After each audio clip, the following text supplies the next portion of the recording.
It's now time for your favorite in-depth basketball show with the myths, the legends, Nardog, and Raindrops Goulet!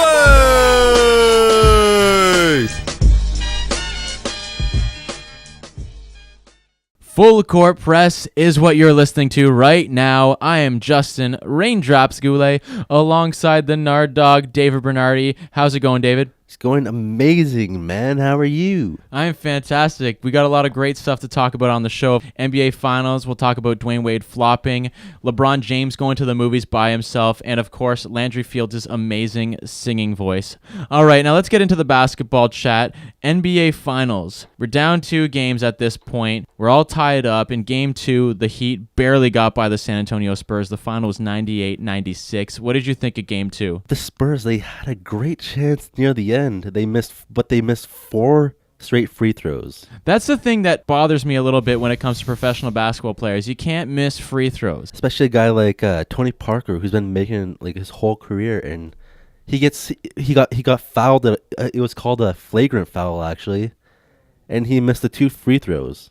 Yikes. And you shouldn't miss these free throws. They're just gimmies. Definitely, that's a big thing that you could say cost the San Antonio Spurs late in the game, because had they made those 4 free throws, they would have been up by, 6 points? Yeah, they would have been up 6 points, which would have, that's a huge lead in a series like this. Oh, of course, because Spurs, they have very strong defense, so they could have held off the Miami Heat with those 6 points. They could have just built on that lead and then given themselves the victory. They would have been up 2-0, and bam, they have the clear advantage in this NBA Finals series. Justin, did you see that Dwayne Wade flop in the fourth quarter? Man, David, it was ridiculous. For real, they have to stop with this flopping. Tell us a little bit about it. What are your thoughts on the Dwayne Wade flop? He did what he does best. He flopped, and obviously he's not going to get fined for it because he's a superstar. That's how it works in the NBA. If he does get fined, that's only $5,000. That's $5. Oh, that's nothing. That's pocket change, especially for big-time NBA players, someone like Dwayne Wade. If you flop twice in a row and you get fined, you should get suspended the next game. Seriously. You know what? That's actually not that bad of an idea, because when you flop, it's almost like you're disgracing the game of basketball. You're insulting the integrity that comes along with the game, and it's just an insult to the fans. So that's not too out of the question. That's not too crazy. There's too much superstars that get away with it. Mostly Chris Paul. I've already mentioned Dwayne Wade and Blake Griffin. Yeah, it's a shame to see that all these flops all over the league. Hopefully, the NBA next season cramps down on that. Adam Silver's done a pretty good job as commissioner of the league, especially with this first big case being the Sterling situation. Yeah. It was just reported that he will not rescind the ban on Donald Sterling. Oh no? Yeah. Well, he's keeping his foot down, right? He's the boss. He's the commissioner of the league, and he's making these big moves right out of the gate. That's great to see that he's in control, and you can actually tell that from the moves that he's making. Now, switching up to Chris Bosh, he made a big 3 at the end of the game. Chris Bosh, he always hits those big shots. And after Game 2, Chris Bosh actually said that he's the second most hated player in the league after LeBron James. What do you think about all that? Oh, I believe it. So many jokes get made about the guy. Well, he kind of lends himself to memes with all the crazy reactions he has, all those emotions that he displays out on the court. Even after last night's game, they show a meme or, I don't know, a Photoshop picture of Jurassic Park, the movie, and they show Chris Bosh's face on a raptor, and they show all these Spurs players. Maybe it's an unfortunate event that Chris Bosh got drafted by the Toronto Raptors, since everyone refers to him as a dinosaur because he's got that long neck. He actually looks like a dinosaur. He made that big play, that big 3. He just went nuts. That's the Chris Bosh way to do it. Like I said, I'm still a big fan of Chris Bosh. So do you want to get into that? I can defend Chris Bosh. What do you got to say against Chris Bosh? I just think he should just tone it down a bit when he celebrates. Come on, man. You won 2 championships. Well, he's proud of those championships. That's the thing. He has a right to celebrate and be proud of these titles. I know that, but I don't know. He's so over dramatic. Well, he's a very important part. He's an integral piece of the Miami Heat puzzle. Everybody talks about LeBron James and Dwayne Wade, but Chris Bosh is there. Yeah. I have no complaints with that. He's more valuable to that team than Dwayne Wade. I think so, because the quality of Dwayne Wade's play has dropped in the past couple, this season especially. He's turned into that kind of player where You'll be all right if he'll take a mid-range jumper because there's a good chance he'll miss it. But Chris Bosh can step out and hit the threes. He's hit those big-time shots. He's a great shooter, and he's got the height. He's got the speed. I think people should be saying the Miami Heat, LeBron James, and Chris Bosh, not LeBron James and Dwayne Wade. I know Dwayne Wade was the original member of the Heat, and LeBron and Bosh joined him in Miami. But I think Chris Bosh, like you said, he's more important than Dwayne Wade to the Miami Heat. I want to hate on Chris Bosh right now, but I can't. No, you can't. Oh, I thought you were gonna throw out a big argument here. Well, I guess that's that bodes well for me. Bosh has had a great career though. He's averaged 19.2 points per game and 8.7 rebounds. It's not too bad. Nothing to sneeze at. But enough about Chris Bosh. I guess since you're not gonna argue this, I guess that means I win this Chris Bosh battle. LeBron James cramp problems. Yeah, we've covered Dwayne Wade, Chris Bosh, and now let's go on to King James. The LeBron James cramp issues in Game 1, people are giving LeBron a lot of flack for this. But I've had these leg cramps before. I've never had them happen to me while I was playing on the basketball court. Yeah, neither. But if his leg cramps were as serious as the ones I've gotten, I do not fault LeBron James for not being able to play because you can barely walk when those leg cramps hit. And playing in that kind of heat, they're playing like desert kind of weather. Well, they're in San Antonio, Texas. The AC was broken, which is ridiculous. Got to check that AC system, folks. A lot of the players were feeling the heat. Obviously, LeBron, people are saying, oh, LeBron couldn't handle the heat. But it wasn't necessarily a heating issue that led to those cramps. It's just a growing thing. Those are just your muscles stretching out. Like I said, I've had that before. It's very painful. It kind of shocks you. You need to walk around a little bit. You can't go out and play basketball. So I'm on Team LeBron in this one. No fault on him. Yeah, and all these players complaining about the heat. I don't know if you've read the book of basketball yet by Bill Simmons. He talks about in the 1986 season where the Boston Celtics, they played at least 30 games in that kind of heat, like as a Spurs and Heat game. But probably, I think he mentioned it was worse heat. He mentions Larry Bird having the game of his life in the finals against the Lakers. The Heat pushed him to the limit. That just shows how amazing Larry Bird was. Oh, yeah. We're just going to a whole different territory. That's what Full Court Press is about. We cover everything, going on these tangents. If Larry Bird didn't have those injury problems, he's top 5 for sure. Oh, definitely. Well, maybe even top 3. Larry Bird's in the top 10, I'd say, best players of all time. Oh, for sure. I think that's a fair thing to say. That's a fair assessment to make. Well, speaking of some of the greatest players of all time, Tim Duncan.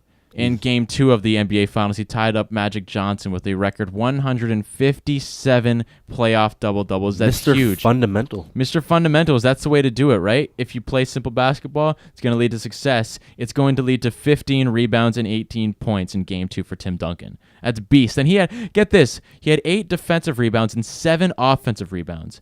You rarely see a number that high when it comes to offensive boards. You look at the rest of the Spurs, you had Boris Diaw with 3 offensive rebounds, and then you had Thiago Splitter with 1 offensive rebound. Everybody else is all defensive rebounds. Huge. Yeah, I want to talk about Boris Diaw. Let's talk about Boris Diaw. Let's go for it. He's a really big part of that team. Coming out of France, he got drafted. Everyone thought he was going to be this amazing player. He didn't turn out to be what everyone thought, but he does show glimpses of being that all-around player. It's cool to see a player from France do so well in the NBA and potentially have a chance at winning an NBA championship this year. And one thing before we get out of the NBA Finals talk, I want to go back to LeBron James. I'm just looking up on Bleacher Report that LeBron James, he had such a fantastic Game 2. Very weak Game 1 with the whole cramps, the AC breaking down and all that. He comes back from that. He gets 35 points and 10 rebounds. You know why? What the secret is, LeBron James, between those games, apparently he went to the movies by himself. What movie did he see? He went to see Maleficent, the new Angelina Jolie film. Yeah, LeBron James apparently went to see that movie by himself. Just went and had a time at the theater. Recharged the old batteries and then came back in Game 2 and dominated en route to the Miami Heat victory. Now, breaking out, and we're done with the NBA Finals talk. We got some NBA news. You brought this to my attention. Rashad McCants, former NBA player, he won a national championship with the North Carolina Tar Heels. There's this whole controversy surrounding him. He said he actually didn't go to class. He took what they call paper classes. The whole story behind it is that apparently he didn't go to class. He would just he would get a tutor, and he would get the tutor to write these essays and paperwork for him and do all the work for him. And he would technically take these classes that weren't mandatory to go to. You could do them online, or you just needed to write up a final term paper and if you pass that, then you pass the class, something like that. He just put his name down on these papers, apparently. And someone else would do it. Yeah, his tutors would write the papers for him. And he claimed that all his teammates did the same thing. Now, as of now, no other players on that Tar Heels roster are agreeing with him. They haven't really said anything about this story, but it's a very interesting issue. Yeah, I'm kind of surprised this is the first time something like this is coming out. I'm sure there's been situations like this before, but sure. it hasn't been brought to the attention of the public like this one has, especially because Rashad McCants has played in the NBA. You never know. So in more NBA news, just shying away from Rashad McCants, James Johnson.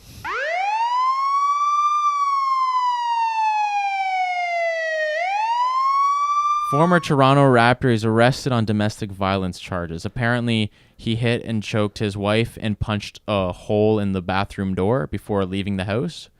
Yikes. Yeah, no, I like James Johnson. I thought he was a good fit with the Raptors back in the day when he used to play for Toronto. Yeah, he had a solid season this year with Memphis. Oh, yeah, no, he is a good player. He actually averaged 7.4 points, 3.2 rebounds, and 1.1 blocks in 18 minutes per game for Memphis this season. Come on, James Johnson. I know. You're better than that. Did you ever hear about that story about him smoking pot on the Raptors plane? I guess he smoked pot on the plane, and the whole team had to get evacuated because I guess the alarm went off. You know, you got to watch yourself off the court. If you're a professional athlete, you have to take care of your image. You got to watch what you do on and off the court, of course.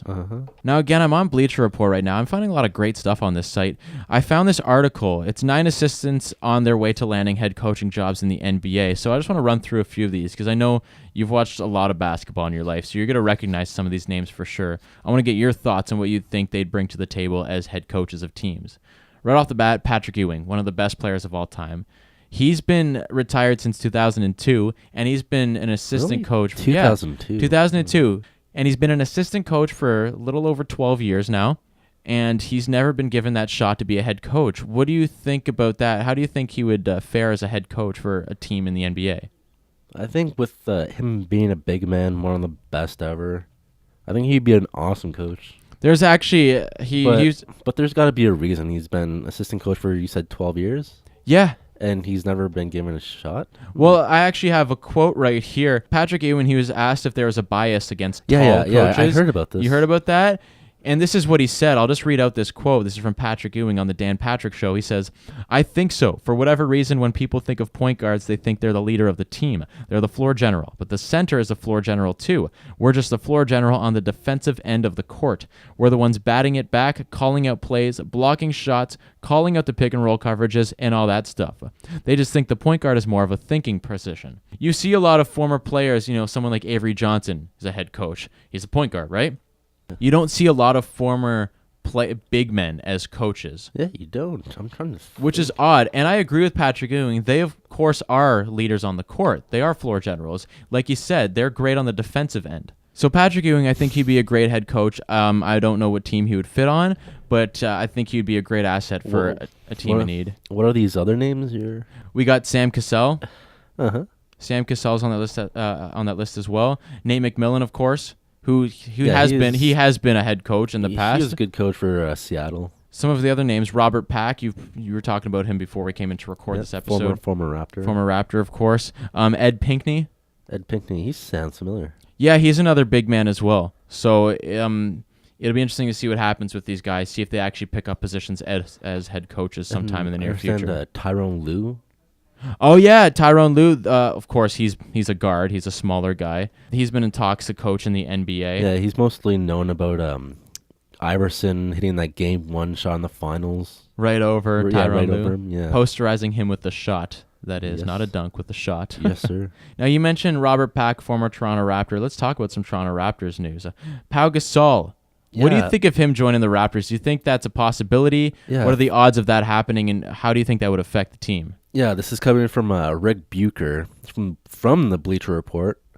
He was saying that if the Raptors were to get Paul Gasol, they'd be instant contenders. You think so? Do you agree with that? Oh, of course, for sure. I think Pau Gasol, you brought this up to me over the weekend, Pau Gasol would have a lot of great wisdom to offer to Jonas Valanciunas. Yeah, that would be a great 1-2. Oh, yeah, no, it'd be fantastic. I would love to see that. There's been rumors about Pau Gasol joining the Raptors for a few years now. Yeah, and a few days ago, he was spotted in Toronto having lunch. Oh, yeah? Oh, yeah. Well, I could see Pau Gasol fitting quite nicely in Toronto. As you said, he'd be great to work with Jonas Valanciunas, working off the pick and roll. He could dominate in the paint. He could teach a lot to Jonas, help Jonas build up his toughness. And Valanciunas already has a great base. I think bringing Pau Gasol into the fold. Bringing Pau Gasol in the fold, he'll take care of the offensive end. And we know Valanciunas is great defensively. It could be something majestic and epic for the Toronto Raptors. It would be delicious. It would be delicious. It would be deliciously great for Toronto. It'd be great for Toronto Raptors fans like us. So hopefully that actually comes true. The Raptors' first priority is obviously to sign Kyle Lowry. Re-sign Kyle Lowry, of course. Re-sign Kyle Lowry. Keep DeMar DeRozan in the fold. Never give him up, because I think DeMar DeRozan's part of that future plan for the Raptors for sure. I think the big three that you need to keep for Toronto are Lowry, DeRozan, and Valanciunas. I love Amir Johnson, but I think if we brought Pau Gasol in, you could afford to get rid of Amir Johnson, of course. Yeah. Terrence Ross, I like him as a young player, but if we were to trade, get somebody else, get a veteran or something, I'd be fine with that. Even though I'm a big fan of Terrence Ross's, I would like to keep. Of course you are. I saw you send some Snapchats of him scoring 94 points. Oh yeah, I was playing NBA 2K14 a few days ago, and I scored 94 points with Terrence Ross. No big deal. Oh, we've got another Raptor story. Yeah, this is off the court. Yeah. Landry Fields. I teased this at the beginning of the show. He's on this show called Sing Your Face Off. Sing Your Face Off. That's correct. Landry Fields is a fantastic singer. Listen to the pipes on this guy. Oh, what a feeling when we're dancing on the ceiling. Oh, what a feeling when we're dancing on the ceiling. Absolutely amazing. That was actually pretty good. But then we go into him doing Pitbull. That probably takes no effort because Pitbull's not really good at all. Let's just start bashing Pitbull on Full Court Press. I'm not a huge Pitbull fan, to be completely honest. What I've been wondering is, what is Dwayne Casey and Masai Ujiri thinking about this? I don't know. Let's talk about... This is a guy that's getting paid $7 million a year, and he's going on a show like this where he should be working on his jump shot instead, Well, let's talk about Landry Fields as a player. I like him as a player. I don't think he's awesome defensively. He is. I'm glad that he played in the postseason for the Raptors. He should have had more minutes. I think Dwayne Casey should have sat Terrence Ross and put Landry Fields in for the most part, so you can give him more minutes because he's a great player. He can get the job done, but he gets a lot of flack because his best season was his rookie year, and it's kind of been downhill from there. When was that? 4 or 5 years ago? Yeah, about 4 or 5 years ago. Oh, man. But I'm a big Landry Fields fan as a player. It's just, if you're Masai Ujiri and Dwayne Casey, you don't want to see stuff like this. Well, I'm sure. I guess they're probably having laughs, but at the end of the day, they're probably like, "Come on, Landry." Well, I'm about 90% sure that Landry Fields had to ask permission from the team to participate in the show because he's contractually obligated to work with the Toronto Raptors. He's part of that team. So he has to ask permission from his bosses, Masai Ujiri, Dwayne Casey, the head man in Toronto. He's got to ask permission to participate on this show, of course. And he's going into a contract year, so he's going to have to play his butt off. Oh, yeah, for sure. I'm looking forward to see what Landry Fields brings to the table, see if he could really up his game going into next season. It's going to be great to track his progress. Now, the Toronto Raptors, of course, Canada's team. Let's talk some Canada basketball before we get into anything else. Team Canada, they're actually playing some exhibition games over in Europe. Yeah, Justin, when is the tour? I believe it's starting in late July. The team will meet up in Toronto at the end of the month, and then they'll have a 3-day training camp before embarking on this 11-game European tour, as far as I understand. Yeah, that's exciting. I cannot wait for this. Oh, it's going to be great. We've talked about Canada basketball a bunch, especially when we had Andrew Nicholson on the show a few episodes ago. Canada basketball is growing each and every day, and I love to see it. I think this is going to be a good move for Team Canada. Get some experience out on the open road, for sure. Now, before we get into one of our favorite segments of the show, the fun facts brought to you by the one and only Nardog, of course, another article on Bleacher Report. As I said, I'm finding out these great things as we're setting up this episode. I found an article, 11 former NBA players whose numbers should be retired. I want to go through some of these. Yeah, give me his names. Well, first off, we got John Starks, New York Knicks, number 3. What do you think? Yes, he should get retired. I think, yeah, you know what? Let's go through all these and give me a yes or no. All right, for sure. So John Starks, number 3, New York Knicks. I agree with you. Yes, for sure. Charles Oakley, New York Knicks, number 34. No. No, you don't think so? How come? He had a few good years, but I don't know. I don't think it's worthy of getting retired, you know? No, yeah. Sorry, Oakman, but Oh, I'm a big Oakley fan, especially since he played for the Toronto Raptors. I'd say, hey, retire his number as a Raptor more than the Knicks. Robert Horry, San Antonio Spurs, number 25. San Antonio Spurs. You can say Spurs or Lakers. I don't think or even Rockets, but I don't think Robert Horry's number should be retired by the No, Spurs. no. He hit some big shots for them, but at the end of the day, no, I don't think. 7 championships though. Oh, it's huge. It's huge. He's one of the best, really, but I don't think he should have his number retired. Here's another player I'm kind of iffy on. Rasheed Wallace, Mr. Technical Foul. Detroit Pistons, number 30. I'd say yes. I'd say yes because right after that we've got Rip Hamilton, number 32 of the Pistons. I'd say you could argue that it would be okay to retire the jerseys of the championship team from a few years ago. We got all those guys are getting retired. Billups, Wallace, even Rasheed Tayshaun Wallace. Prince. Tayshaun Prince is a interesting one. It's tough because he's part of that team, but I don't think his career's been as legendary per se as a Rasheed Wallace, Ben Wallace, Rip Hamilton, or Chauncey Billups. But I think if you're retiring that team, that starting 5, you got to throw Tayshaun Prince up in there. Yeah, I guess so. I guess we'll just see in a few years. We'll see what happens down the line with the Detroit Pistons. But those 4 other guys for sure. Definitely. Now, Dikembe Mutombo, Denver Nuggets, number 55. Yeah. Yeah, 100% yeah. No need to get into that, of course. And 2 more I want to get into. Yao Ming, number 11, Houston Rockets. This is a tough one because Yao's career was cut very short due to injuries. But I think just for the fact, the global impact that he had on the game. But that has nothing to do with the Rockets. I know, that's the thing. That's the part that makes this a slight challenge. I love Yao Ming, but he really didn't do much statistically with the Rockets, you could say. You could say, like, if he was not injury prone, he'd be for sure up there, you know? I think he's going down as one of the most legendary players in Houston Rockets history, but I don't think he's going to have his jersey retired. I don't know. You never know. Some teams just retire anyone's jersey, the Celtics.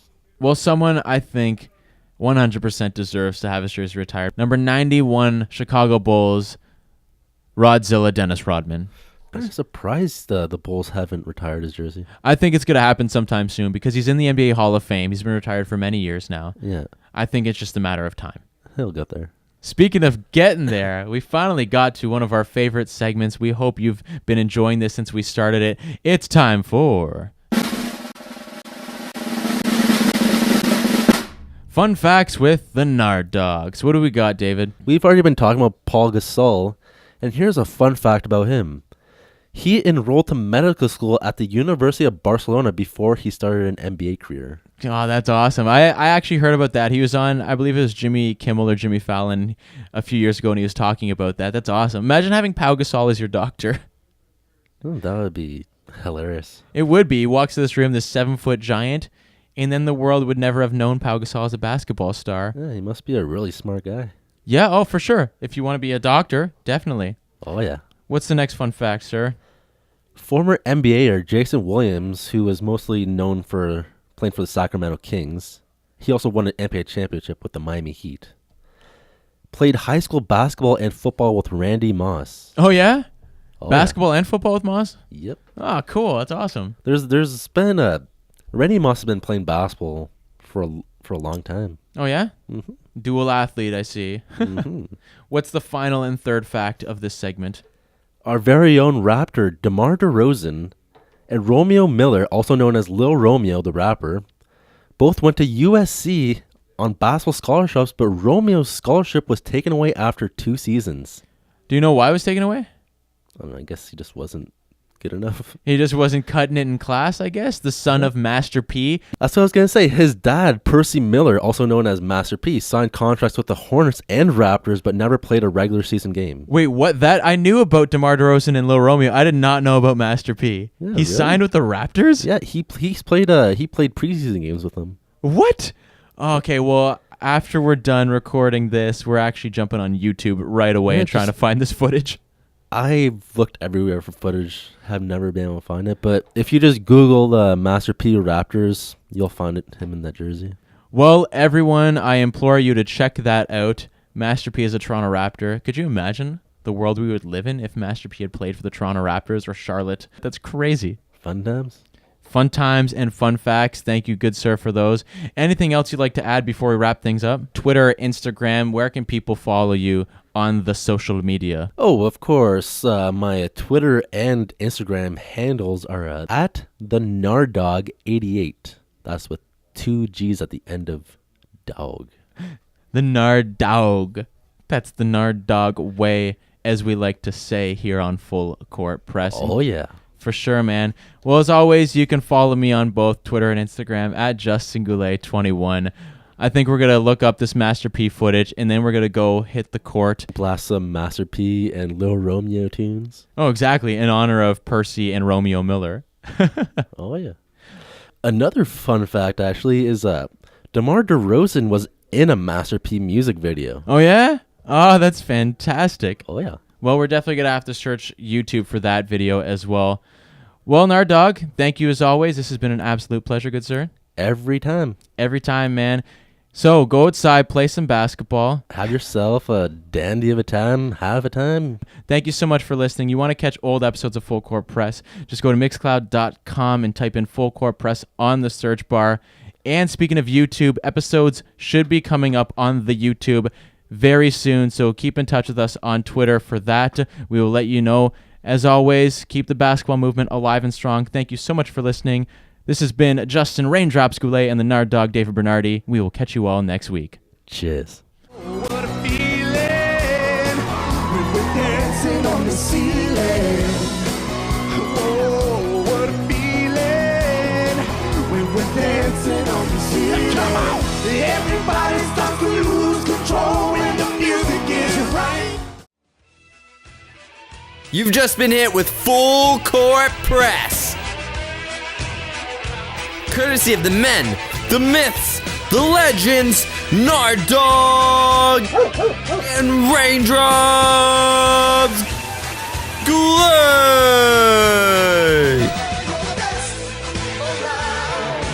Nothing's gonna ever keep me down.